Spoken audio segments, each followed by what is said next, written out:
Menurut Menteri Perencanaan Pembangunan Nasional atau Kepala Bappenas, Suharso Monoarfa, yang dilansir dari situs Kementerian PPN Bappenas, bahwa hasil perhitungan menunjukkan akibat pandemi COVID-19, kehilangan daya beli masyarakat akibat loss of income sebesar 374,4 triliun akibat penurunan jam kerja di sektor industri dan pariwisata.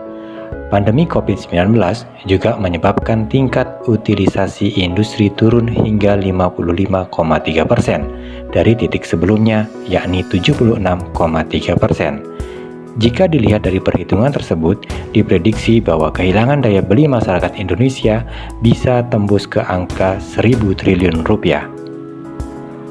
Meskipun beberapa sumber menyebutkan bahwa tren belanja online atau daring meningkat tajam di tahun 2020, namun belum ada data resmi yang akurat berapa besar dampak penjualan online untuk mendongkrak daya beli dan pertumbuhan ekonomi. Karena kenyataannya, pertumbuhan ekonomi Indonesia justru nyunsep ke krisis ekonomi pada kuartal 2 tahun 2020, bahkan kuartal ketiga resmi resesi ekonomi.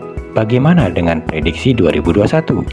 Pemulihan ekonomi masih akan terasa berat di tahun 2021 karena, pertama, simpang siurnya efektivitas vaksin yang sudah ada di Indonesia, kekhawatiran demi kekhawatiran akan kualitas vaksin yang dirasakan masyarakat, sehingga vaksin yang akan mulai didistribusikan pemerintah di awal tahun 2021 ini belum tentu akan serta-merta memulihkan kondisi ekonomi Indonesia. Kedua, aturan yang akan berlaku tanggal 11 Januari, yaitu PSBB Jawa dan Bali, akan semakin memukul mundur daya beli masyarakat karena gairah aktivitas bisnis yang mulai bangkit di akhir tahun 2020 mendadak lesu kembali, terutama di sektor pariwisata.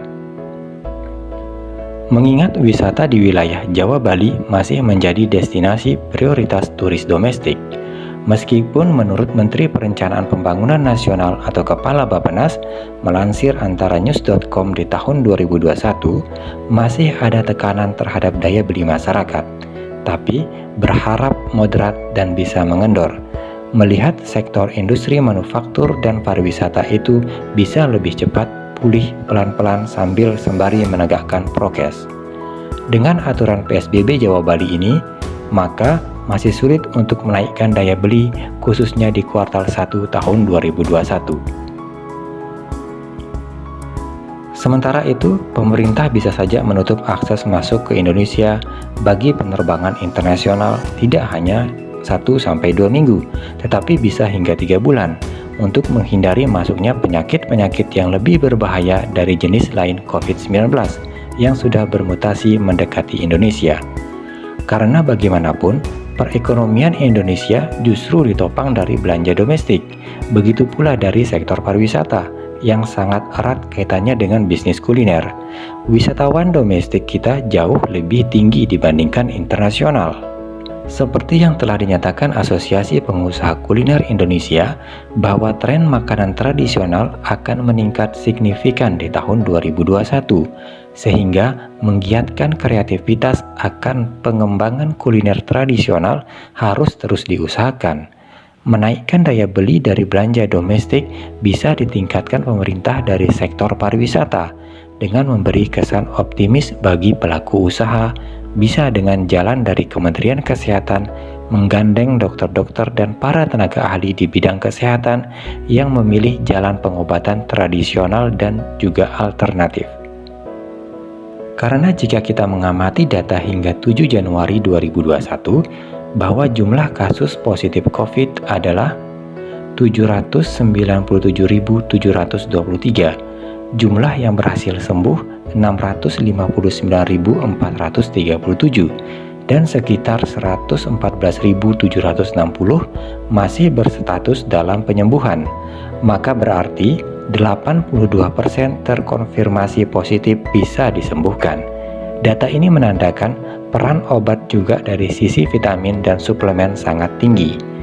Pengobatan tradisional dan alternatif yang dipilih sebagian besar masyarakat harusnya menjadi kekuatan pemerintah untuk meningkatkan optimis masyarakat untuk perlahan bangkit dibanding menakut-nakuti mereka dengan sanksi denda untuk yang masih ragu dengan vaksin.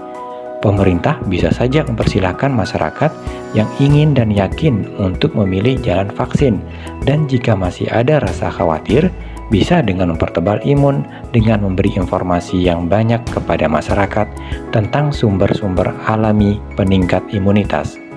Karena pada akhirnya, kesehatan jasmani itu akan terdongkrak dengan sendirinya jika jiwa dan pikirannya bisa tenang tanpa rasa takut dengan sanksi sehingga mampu berpikir dengan positif dan logis. Bagaimanapun, polemik tentang vaksin yang masih muncul di benak sebagian masyarakat akan tetap berlangsung hingga tahun 2021, sampai masyarakat bisa melihat sendiri dampak dan pengaruhnya dari pemberian vaksin. Apakah dampak pemberian vaksin akan baik ataukah sebaliknya bagi tubuh?